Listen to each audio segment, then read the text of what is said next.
everyone, spooky season is upon us and I can't wait. So today I have 5 Dollar Tree Halloween DIYs that are all Pottery Barn dupes. If you're new here, welcome. Hit the subscribe button and ring the bell for notifications before you leave so you never miss out on a new video. All right, let's get into these spooky DIYs.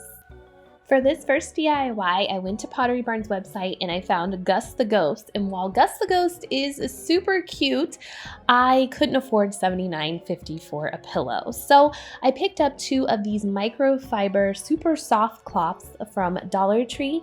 And what I'm going to do is I'm just going to lay one out completely flat. You can pick which side you want to use for the outside of your ghost, but this is going to be the inside of the ghost. So what I'm going to do is I'm going to pull the corners together and hot glue all of those corners, and then that's going to give me a couple big openings on each side, and then I do have 2 smaller openings on the opposite sides.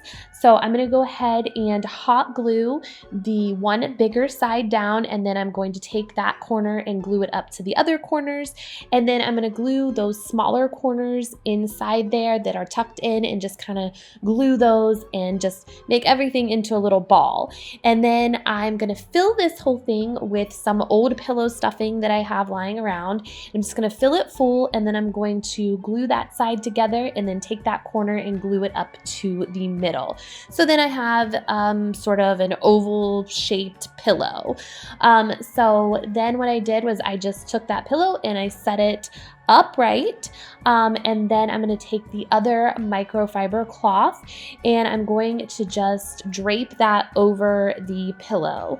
And then you're going to want to make sure that the longer sides are on the outside of the pillow and the shorter sides are on the front and back of the pillow. So you can see that the back of the pillow doesn't drape all the way over. So I just hot glued that there in the middle, and then the front side is fully draped. And then to make the eyes, I just used some of this really soft yarn from Dollar Tree, and I just hot glued ovals with it and then just spiraled the yarn around into a circle until the eyes were all filled in.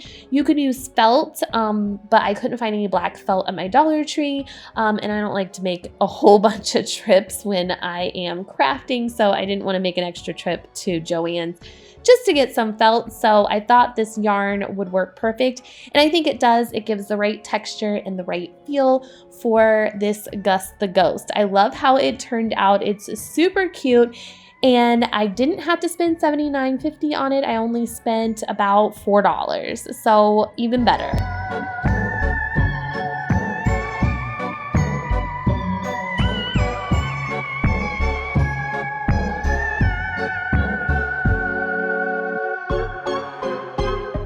For this next DIY, I stayed on theme with the jack-o'-lantern pumpkin pillow from Pottery Barn, and I thought I would give this one a shot. So I got one of these large mesh laundry bags, and I stuffed it with some old pillow stuffing again, and I stuffed it until it was about halfway, maybe a little less than halfway full.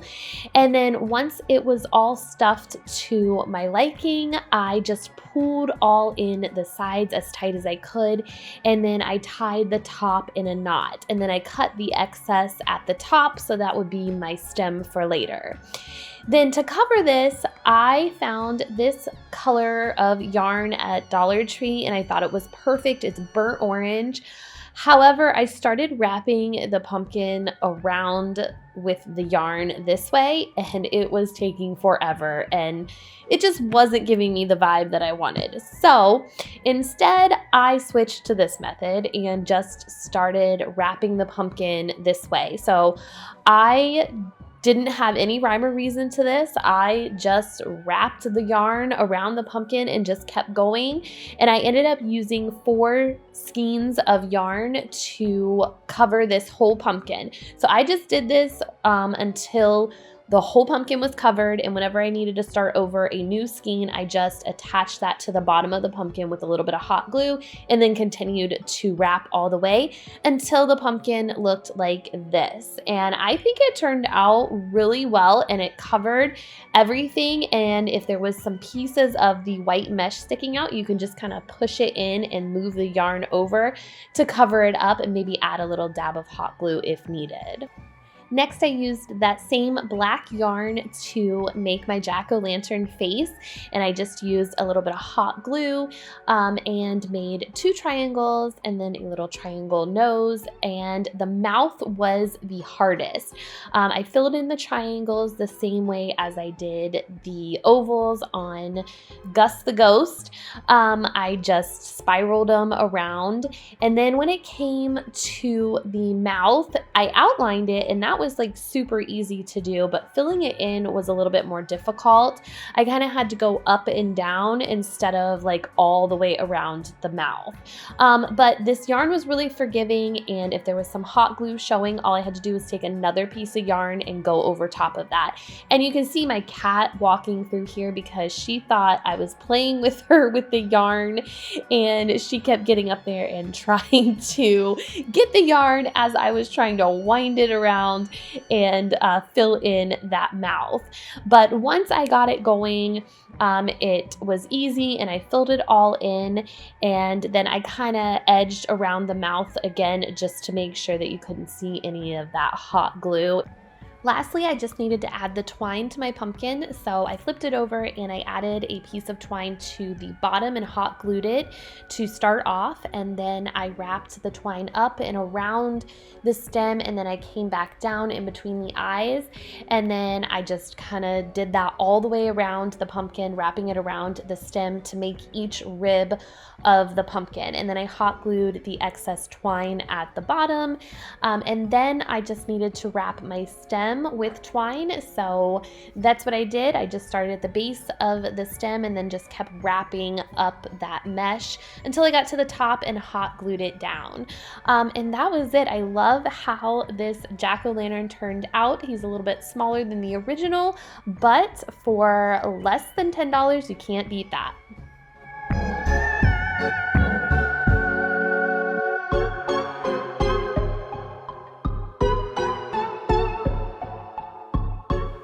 This next Pottery Barn dupe is super easy. I saw these ghost-shaped coffee mugs, and they are super cute, but one of them is $15 and a set of 4 is $60. So I went to Dollar Tree and I grabbed a couple white coffee mugs, and I also grabbed some of the black vinyl they have, and I went into Cricut Design Space and I made 2 teardrop shapes and 4 oval shapes, and then I cut those out on my Cricut, and I just applied those to the front of each coffee mug to make my ghost faces, and they turned out super cute. If you don't have a Cricut, you could use a Sharpie marker instead. I'm not sure how these would hold up in the dishwasher. I'm just going to be using mine for decor, so it doesn't really matter to me, but I loved how they turned out, and they are way less expensive.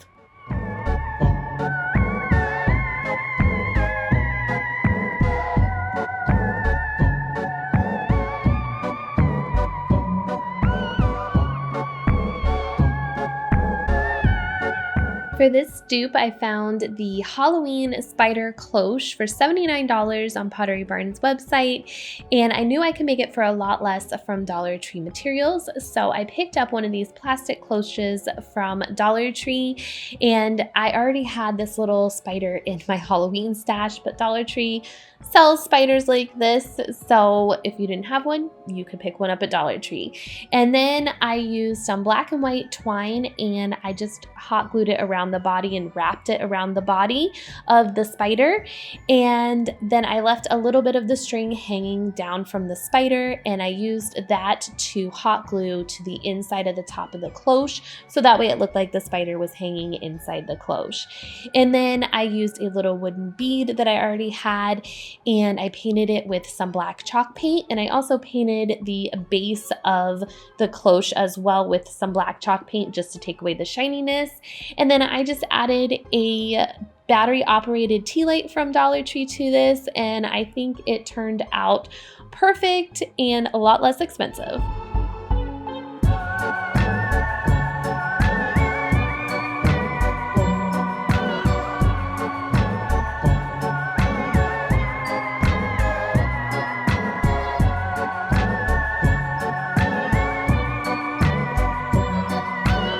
For this last Pottery Barn dupe, I found another $79 find. It's this black handcrafted metal skull, which is really nice, but I thought I could recreate something that is a faux metal with one of these plastic skulls from Dollar Tree. This one is from last year. I previously painted it black, but that doesn't matter because I'm going to be repainting it anyways. So the first thing I did was I wanted to remove the bottom set of teeth and the jaw from the skull because the Pottery Barn one doesn't have that. So I just used my X-Acto knife to cut in between the set of teeth and then to cut up along that jawline there. And then I used scissors to remove the bottom part of the skull once I had that all kind of cut out. Just make sure that you are being careful with the X-Acto knife because this is hollow. So just make sure your hands and body parts are out of the way. Make sure that you are cutting away from yourself with the X-Acto knife instead of cutting towards yourself. Never cut towards yourself. And then after I got the jaw cut out, I wanted to cut into the sides of the skull like the Pottery Barn one had. So I just used some scissors and kind of cut triangles out of each side of the skull. And then I came back with my X-Acto knife and kind of made it a little more jagged and unperfect so that way it looked more like the Pottery Barn one. And then the last thing I needed to do was cut out the eyes and cut out the holes for the nostrils. So I just followed the curvature of the skull. It doesn't have to be perfect. You just kind of go around there with the X-Acto knife and it will cut out smoothly and cut out what you need it to cut out. Then the next thing I did was paint this. So I used a combination of these three paints, 2 chalk paints and a silver metallic paint. I started off with the silver metallic paint and that didn't really cover up the missing spots on the skull. So I added a little bit of white and kind of mixed both of those paints together and then let that dry and then came back with that last chalk paint. And then once I did that, I kind of went over it again lightly with the brush with some of the metallic and some of the white chalk paint to kind of just mix it up and layer everything. So it didn't turn out as dark as the original, but I still think it turned out nice and spooky for some Halloween display.